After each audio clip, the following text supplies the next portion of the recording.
मुझे ज्यादा परेशान कर रहे हो ना, कोई बात नहीं, प्रैक्टिकल्स में देखूंगी। ये डायलॉग मेरा पर्सनल फेवरेट डायलॉग है। सेशन के स्टार्टिंग से लेकर जनवरी तक आपने हर टीचर के मुंह से बस यही सुना होगा कि प्रैक्टिकल के मार्क्स तो मेरे हाथ में ही है। तो आखिरकार प्रैक्टिकल के मार्क्स किसके हाथ में होते हैं? इंटरनल टीचर के, स्टूडेंट्स के, या फिर एक्सटर्नल के? तो आपकी इस प्रॉब्लम का सॉल्यूशन लेकर मैं आई हूँ। So hi everyone, welcome to back benchers physics. मेरा नाम है शिवांगी एंड दिसंबर आधा टप चुका है, जनवरी में आपके प्रैक्टिकल्स होंगे। लगभग 1 महीना है आपके पास एंड आपकी सबसे बड़ी उलझन यही है कि प्रैक्टिकल के 30 मार्क्स कैसे मिलेंगे। 30 में से 30 मिलेंगे, 30 में से 29 मिलेंगे और किस बेसिस पे मिलेंगे? तो पहली बात तो प्रैक्टिकल के 30 मार्क्स बहुत ज्यादा जरूरी होते हैं। अभी आपको लग रहा होगा कि 30 में से 29 भी मिल गए तो कोई बात नहीं, बट बेटा जब कॉलेज की कट ऑफ निकलती है ना, तो पॉइंट्स पे कट ऑफ बदलती है एंड तब आपको ये एक नंबर बहुत ज्यादा चुभने वाला है। तो प्लीज ट्राई करो कि आपको 30 ऑन 30 मिले। बट यस, बहुत सारे फैक्टर्स होते हैं जिनके बेसिस पे आपको 30 ऑन 30 मिलते हैं। किसी को 29 मिलते हैं, किसी को 28 मिलते हैं, किसी को 27 मिलते हैं। इससे कम मार्क्स जनरली कोई एक्सटर्नल नहीं देता है। 27 मिनिमम होता है। अगर बहुत ज्यादा ही मतलब बच्चा बहुत ज्यादा नालायक है या उसको कुछ भी नहीं आता है तो 26 होते हैं। तो इस बात की टेंशन तो मत ही करो कि 20 मिलेंगे या 15 मिलेंगे, ऐसा कुछ नहीं होता है। 26 अबव ही मिलते हैं एंड अगर आप बहुत इंटेलिजेंट हो, अगर पूरे साल आपने बहुत कंसिस्टेंटली मेहनत करी है एंड टीचर मतलब जो इंटरनल टीचर होती है उनके सामने भी आपकी बहुत अच्छी इमेज है, तो ट्राई करते हैं कि 30 ऑन 30 मिले।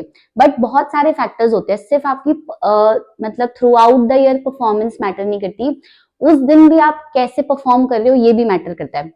तो सबसे पहले तो ये देखो कि आपके प्रैक्टिकल्स में होता क्या है। देखो, प्रैक्टिकल्स में 2 सेक्शन होंगे आपके। मैं अभी फिजिक्स की बातें कर रही हूँ, तो 30 मार्क्स का आपका प्रैक्टिकल एग्जाम होगा। उसमें से आपकी फाइल्स के कुछ मार्क्स होंगे, कुछ मार्क्स वाइवा के होंगे, कुछ मार्क्स आपके परफॉर्मेंस के होंगे, है ना, और कुछ मार्क्स रिटर्न वर्क के होंगे। तो कैसे हम उसको सेग्रीगेट करते हैं? सबसे पहले आपके 2 सेक्शंस होंगे, है ना। अगर आपने प्रैक्टिकल फाइल अभी बना ली होगी, अब तक तो बनी गई होगी, है ना, क्योंकि प्री बोर्ड्स भी हो गए होंगे। एंड नहीं भी बनाई है तो प्लीज बना लो, क्योंकि जनवरी में आप इतने ज्यादा ऑक्यूपाइड हो जाओगे कि मतलब बहुत मुश्किल हो जाएगा प्रैक्टिकल फाइल को पूरा का पूरा बनाना। तो 3 प्रैक्टिकल फाइल्स होती हैं आपकी। एक होती है मेन फाइल जिसके अंदर आप एक्सपेरिमेंट्स लिखते हो, ठीक है। 8 एक्सपेरिमेंट्स आपको लिखने होते हैं उसमें से। वो मतलब अलग अलग टीचर पे डिपेंड करता है कि वो कौन से 8 एक्सपेरिमेंट्स आपको मतलब करवाए हैं, जो करवाए हैं वही लिखने होते हैं। सेकेंड फाइल होती है एक्टिविटी फाइल, उसमें आपको 6 एक्टिविटीज लिखनी होती है, ठीक है। एंड थर्ड होता है इन्वेस्टिगेटरी प्रोजेक्ट। इन्वेस्टिगेटरी प्रोजेक्ट आपका मतलब वो भी टीचर पे डिपेंड करता है कि वो आपको रोल नंबर वाइज देते हैं। वैसे तो सीबीएसई ने जो भी क्राइटेरिया निकाला है, जो भी टॉपिक्स होते हैं उन्हीं बेसिस पे ही मैं तो वही टॉपिक्स ही देती हूँ रोल नंबर वाइज। तो अभी तक आपने वो बना ही लिया होगा। अगर आपने ये तीनों फाइल्स रेडी नहीं करी है तो प्लीज इन्हें रेडी कर लो, क्योंकि इन तीनों फाइल्स के मार्क्स होते हैं। अगर आप ये सोच रहे हो कि एक आधी फाइल नहीं भी बनाओगे तो क्या हो जाएगा, नहीं, हर फाइल के मार्क्स हैं। कैसे हैं ये यहाँ पे देखो। प्रैक्टिकल रिकॉर्ड, ये सीबीएसई की साइट से उठाया है मैंने। तो प्रैक्टिकल रिकॉर्ड उसके हैं 5 मार्क्स, दिख रहे हैं आपको यहाँ पे। जो आपकी प्रैक्टिकल फाइल होगी मेन वाली, जिसमें 8 एक्सपेरिमेंट्स आप लिखोगे, 4 एक्सपेरिमेंट्स सेक्शन ए में से एंड 4 एक्सपेरिमेंट्स सेक्शन बी में से। That depends completely on the teacher and the school कि आप उन सेक्शन ए और सेक्शन बी में से कौन से प्रैक्टिकल्स कर रहे हो, ठीक है। उसके बाद जो एक्टिविटी होती है, एक्टिविटी फाइल के आपके 3 मार्क्स होते हैं, ठीक है। एक्टिविटी फाइल जो होगी यहाँ पे 3 मार्क्स की होगी। एंड उसके बाद इन्वेस्टिगेटरी प्रोजेक्ट जो आपने बनाया है वो 3 मार्क्स का होता है। डन। तो ये सारी चीजें बहुत ज्यादा जरूरी होती हैं। प्रोजेक्ट भी बहुत इंपॉर्टेंट होता है। उसके बाद जब आप प्रैक्टिकल करोगे, जो आपका मेन दिन होगा प्रैक्टिकल एग्जाम का, जनवरी के एंड में ही होते हैं जनरली स्कूल्स में, मतलब मिड में भी हो सकते हैं, स्टार्टिंग में तो नहीं होते हैं क्योंकि विंटर ब्रेक होगा। तो विंटर ब्रेक खत्म होते ही कभी भी हो सकते हैं आपके फाइनल प्रैक्टिकल्स। तो 7 मार्क्स की एक प्रैक्टिकल होता है। आपको बेसिकली क्या होगा, देखो, जब आप जाओगे प्रैक्टिकल हॉल में प्रैक्टिकल करने लैब में, तो आपको 2 प्रैक्टिकल्स अलॉट किए जाएंगे।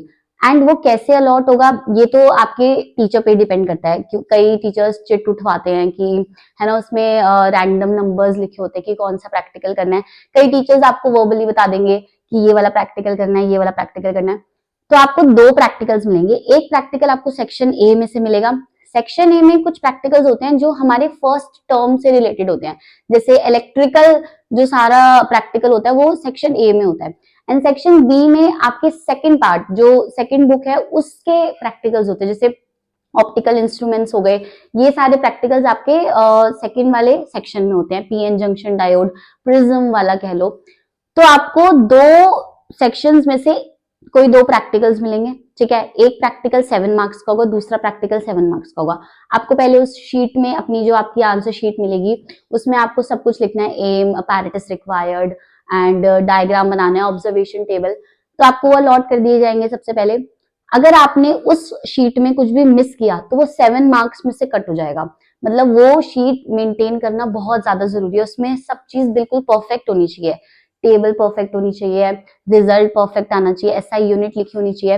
अगर एक भी चीज, क्योंकि 7 मार्क्स को आपको एक प्रैक्टिकल में देंगे तो बहुत अच्छे से उस शीट को लिखना है, ऐसे कुछ भी नहीं लिख देना है, ऑब्जर्वेशंस में ऑब्जर्वेशंस बिल्कुल परफेक्ट होनी चाहिए। तो ये 7 मार्क्स हो गए, एक प्रैक्टिकल के 7 मार्क्स दूसरे प्रैक्टिकल के, तो ये 14 मार्क्स हो गए आपके। उसके बाद मैंने आपको प्रैक्टिकल रिकॉर्ड बता दिया, जो आपके एक्सपेरिमेंट्स होंगे वो 5 मार्क्स के होंगे, एक्टिविटी 3 मार्क्स की, एक्टिविटी फाइल जो होगी आपकी 3 मार्क्स की होगी, ठीक है, इन्वेस्टिगेटरी प्रोजेक्ट 3 मार्क्स का। अब बात आती है वाइवा की। मेरे अकॉर्डिंग, मतलब मुझे जितने भी साल हो गए हैं एंड जितने एक्सटर्नल आते हैं बाहर से प्रैक्टिकल कंडक्ट कराने, मेरे अकॉर्डिंग ये 5 marks is equal to 30 marks, ठीक है। आपका सारा प्रैक्टिकल एक तरफ, आपका सारा पूरे साल का जो भी एटीट्यूड है towards the teacher and towards physics वो एक तरफ, एंड ये वाइवा के मतलब 5 नंबर एक तरफ। क्योंकि जनरली क्या होता है, जो एक्सटर्नल आता है वो आपको इसी बेसिस पे जज करता है, वाइवा के बेसिस पे, है ना।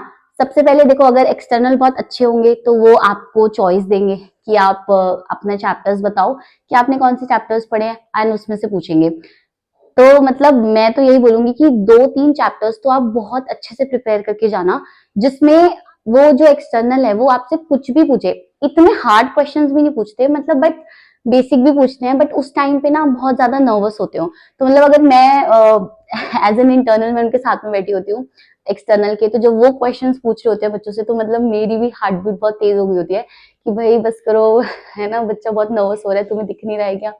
बट वो नहीं रुकते, वो ऐसे रैपिड फायर में क्वेश्चंस पूछते हैं, एक के बाद एक, what is flux, what is Ohm's law, what is the unit of this, what is the unit of that.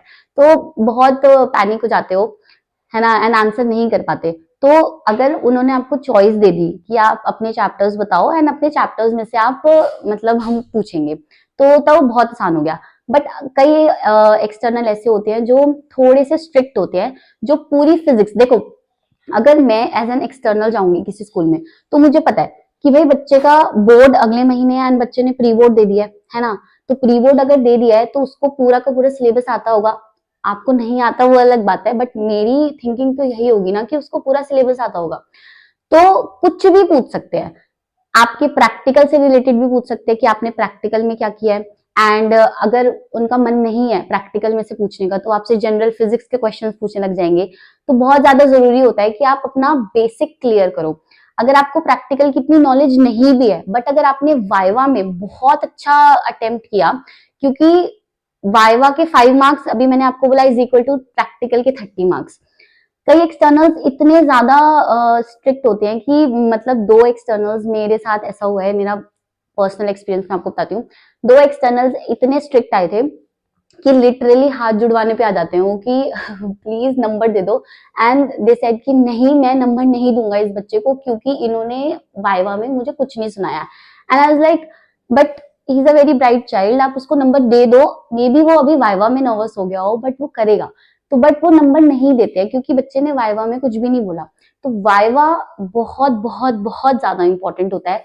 आप कुछ भी मत करो प्रैक्टिकल में, एक तरफ आप पूरे साल अपने टीचर को परेशान किया, वो दूसरी तरफ वाइवा में आपने अगर बहुत अच्छे से सुना दिया तो आपके 30 ही लगते हैं, जनरली ऐसा ही होता है। एंड अगर आप पूरे साल बहुत अच्छे से प्रिपेयर कर रहे हो, बहुत अच्छे से पढ़ रहे हो, बट वहां नर्वस हो गए जाके, तो कितना ही मतलब कोई मैं कितना ही प्रोटेक्ट कर लूंगी।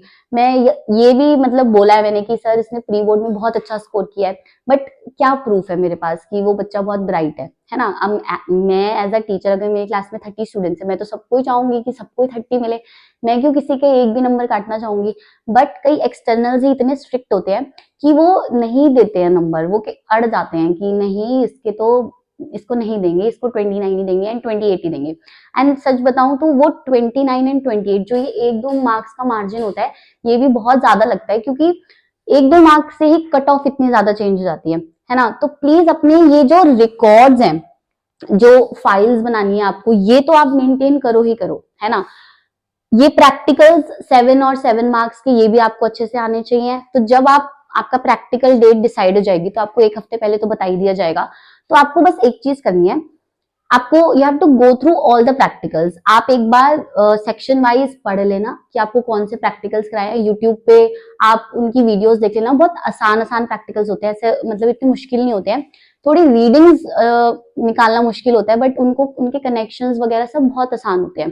जैसे ऑप्टिकल बेंच के जो एक्सपेरिमेंट्स होते हैं तो वो थोड़े टफ होते हैं, है ना, पैरेलैक्स रिमूव करना ये सब। और सेक्शन ए में से अगर आपने हाफ डिफ्लेक्शन मेथड किया है तो वो भी थोड़ा सा ट्रिकी होता है। बाकी ओम्स लॉ वगैरह, मीटर ब्रिज, ये तो सब बहुत आसान होते हैं, इनमें बहुत अच्छे से नल पॉइंट गैल्वेनोमीटर में आ जाता है। तो इतना कोई रॉकेट साइंस नहीं है प्रैक्टिकल्स को करना।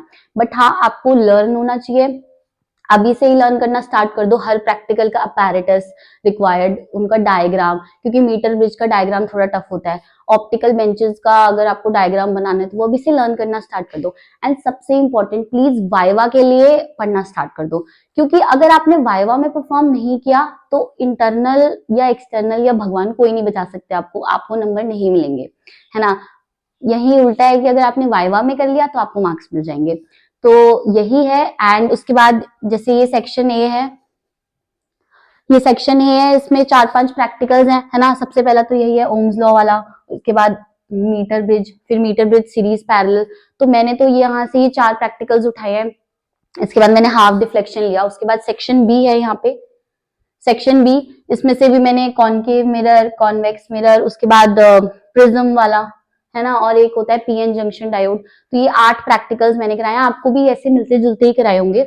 तो प्रैक्टिकल्स में नंबर लेना, ये इन्वेस्टिगेटरी प्रोजेक्ट्स के आपके वो हैं, क्या कहते हैं, टॉपिक्स। अभी तक तो आपने बना ही लिया होगा मुझे ऐसा लगता है, बट ये बहुत ज्यादा जरूरी है वाइवा, है ना। एंड प्रैक्टिकल्स के 7 on 7 मार्क्स, जो 14 मार्क्स होते हैं वो आपकी शीट के होते हैं। तो शीट बहुत अच्छे से मेंटेन करनी है, अपनी फाइल्स को अच्छे से कवर करो एंड कॉन्फिडेंट होके एक्सटर्नल के सामने जाना है। मतलब बिल्कुल भी उनको ऐसे शो नहीं करना कि आप नर्वस हो। Be confident. देखो, we can help you but to some extent, बाकी आप पे डिपेंड करता है। ऐसा कुछ वो भी नहीं है कि 30 नंबर मेरे ही हाथ में है कि अगर मैं इंटरनल हूं तो मैं ही सबको 30 ही दिला दूंगी, ऐसा नहीं होता है। अगर आपने नहीं परफॉर्म किया प्रैक्टिकल तो आपको नहीं मिलेंगे मार्क्स, है ना। अगर आप शीट ही खाली छोड़ के आ गए हो तो कैसे मैं आपको 30 on 30 दे दूंगी। तो शीट फिल करना बहुत ज्यादा जरूरी है। आपको अच्छे से मतलब जो है प्रैक्टिकल रिकॉर्ड्स मेंटेन करने हैं। प्लीज सबमिट योर फाइल्स, आपकी जो भी फाइल्स इनकम्प्लीट है वो सबमिट कर दो। रिमाइंडर है ये मेरे स्टूडेंट्स के लिए भी कि प्लीज सबमिट कर दो एक्टिविटी फाइल्स एंड प्रोजेक्ट्स, अगर आपने नहीं करे हैं तो। उसके बाद वाइवा के लिए बहुत अच्छे से पढ़े। एंड वाइवा के लिए कहाँ से पढ़ेगी मैं आपको बताती हूँ। देखो, पहले तो अपने बेसिक्स क्लियर करो। अगर आप अभी अभी तो आप बोर्ड्स के लिए पढ़ रहे होगे, तो बेसिक्स जो है वो बहुत क्लियर करके चलो कि इसकी डेफिनेशन क्या होती है, इन दोनों दो चीजों में ईएमएफ टर्मिनल वोल्टेज में डिफरेंस क्या होता है। क्योंकि वो बहुत बेसिक बेसिक, वो आपसे डेरिवेशन नहीं कराएंगे कि आप डिराइव कर दो, एक्सियल पॉइंट का फॉर्मूला डिराइव कर दो, डेरिवेशन कोई नहीं कराता है। वो आपसे बेसिक टर्म्स पूछेंगे, फ्लक्स क्या होता है, मैग्नेटिक फ्लक्स क्या होता है, इलेक्ट्रिक फ्लक्स क्या होता है ना, फॉर्मूला क्या होता है, इसके कंपोनेंट में कॉस क्यों आता है, इसमें साइन क्यों आता है। बहुत ही बेसिक टर्म्स पूछते हैं। तो मैं ट्राई करूंगी कि आपको ऐसे 50-100 क्वेश्चंस वाइवा के करा दूं आपके प्रैक्टिकल से पहले। बट फिर भी जो प्रैक्टिकल की बुक्स होती हैं उसके पीछे बहुत सारे वाइवा के क्वेश्चंस होते हैं, एक बार वो पढ़ लेना। एंड जो भी प्रैक्टिकल आपको मिले, आप उसको आपकी मतलब आपको नॉलेज होनी चाहिए उसकी, कि अगर आपको मीटर ब्रिज मिल रहा है तो आपको पता होना चाहिए कि यहाँ पे ये नल पॉइंट हम क्यों डिटेक्ट कर रहे हैं। मतलब कंप्लीट नॉलेज तो होनी चाहिए। बाकी हाँ, इंटरनल भी काफी हद तक हेल्प करते हैं।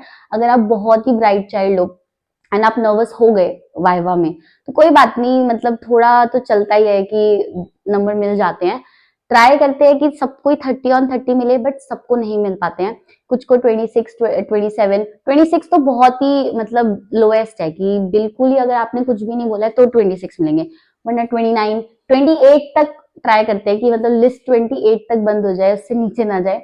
बट ये मैं आपको बता रही हूँ, ये एक्सटर्नल पे ही डिपेंड करता है कंप्लीटली। बट हाँ, अगर वो स्ट्रिक्ट है तो वो हर चीज देखते हैं, वो राउंड्स भी लेते हैं, वो रीडिंग्स भी चेक करते हैं, वो आपसे जब आप प्रैक्टिकल परफॉर्म कर रहे होगे वो आपसे तब भी पूछेंगे, आके बीच में वाइवा लेने लग जाएंगे। कई एक्सटर्नल्स तो ऐसे ही होते हैं कि मतलब आप प्रैक्टिकल कर रहे हो और वो राउंड पे आ जाएंगे एंड राउंड करते करते ही वाइवा ले लेंगे। तो डरना नहीं है, कोई बात नहीं, नंबर मिल जाएंगे। एंड प्लीज ऐसे मत सोच के चलो कि ये 30 मार्क्स इंपॉर्टेंट नहीं है, ये 30 मार्क्स बहुत बहुत ज्यादा इंपॉर्टेंट है। आपने एक बार को मतलब सोच लोगे कि थ्योरी तो रट्टा मार लेंगे, रो भर के कर लेंगे, फॉर्मूलाज याद, डेरिवेशन याद, बट ये 30 मार्क्स जो है बहुत ज्यादा इंपॉर्टेंट है।